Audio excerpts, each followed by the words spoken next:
Ditinggal istri jadi TKW 8 tahun saat pulang minta jatah, berujung cekcok hingga akhirnya begini.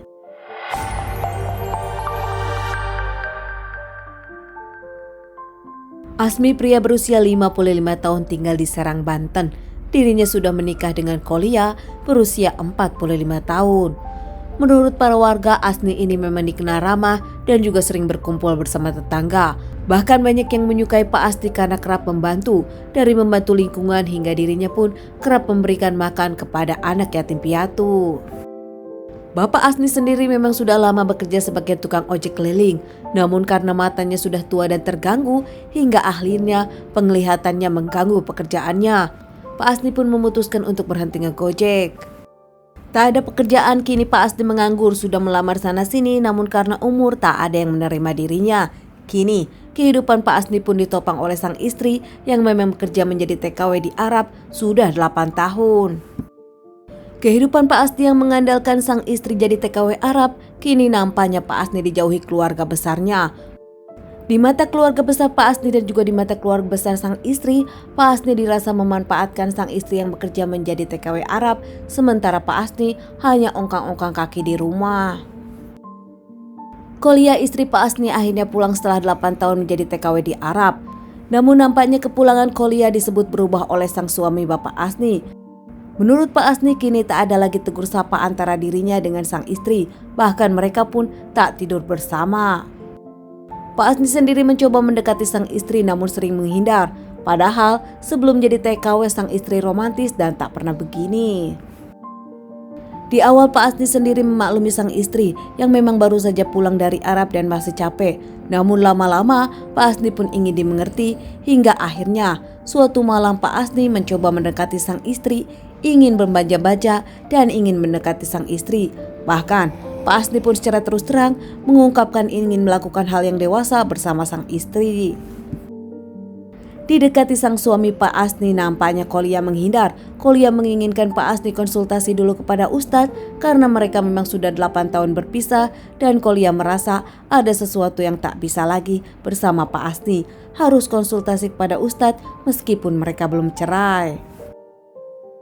Namun nampaknya penolakan dari Kholia ini membuat Pak Asni merasa meradang. Bahkan Pak Asni merasa ini adalah penolakan yang dibuat-buat. Tak terima, Pak Asni pun langsung menampar Kholia dan menarik Kholia seakan dirinya kehabisan akal.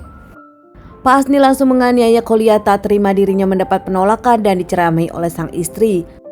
Namun nampaknya Kholia tak diam, Kholia pun melawan dan juga menggigit tangan Pak Asni agar dirinya terlepas dari genggaman sang suami. Kholia mencekik Pak Asni dengan kuatnya hingga tanpa disadari Pak Asni tak bernapas lagi. Kholia pun panik, tak menyangka sang suami kini sudah meninggal di tangannya.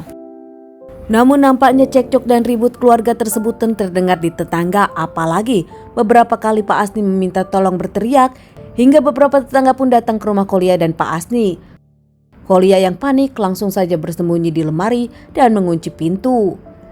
Para tetangga yang datang pun berusaha membuka pintu, namun nampaknya pintu terkunci hingga akhirnya para tetangga melapor ke Pak RT. Pak RT dan para tetangga mendobrak paksa dan menemukan Pak Asni tergeletak sudah tak bernyawa di kamarnya sendiri. Warga akhirnya lapor polisi dan tak lama polisi datang untuk olah TKP.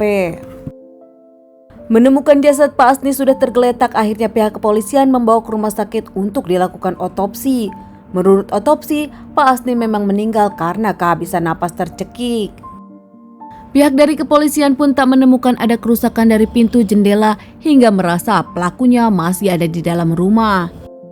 Pihak kepolisian yakin pelakunya adalah orang dekat atau orang yang mengenal Pak Asni. Pihak kepolisian pun langsung menyelusuri rumahnya lagi, hingga akhirnya menemukan sang istri Kholia bersembunyi di lemari. Kholia pun akhirnya dibawa ke kantor polisi dan diinterogasi. Kali ini Kholia memang tak bisa mengelak lagi mengakui perbuatannya demi membela diri karena sang suami menyiksanya. Kholia pun mengaku dirinya cekcok hingga akhirnya mengalami penganiayaan. Kholia dipaksa melakukan sesuatu yang menurut Kholia dirinya hanya ingin konsultasi dulu kepada Ustadz. Meskipun dengan semua pernyataan Kholia tetap dinyatakan bersalah dan divonis selama 8 tahun penjara usai menjalani beberapa kali persidangan di pengadilan Banten.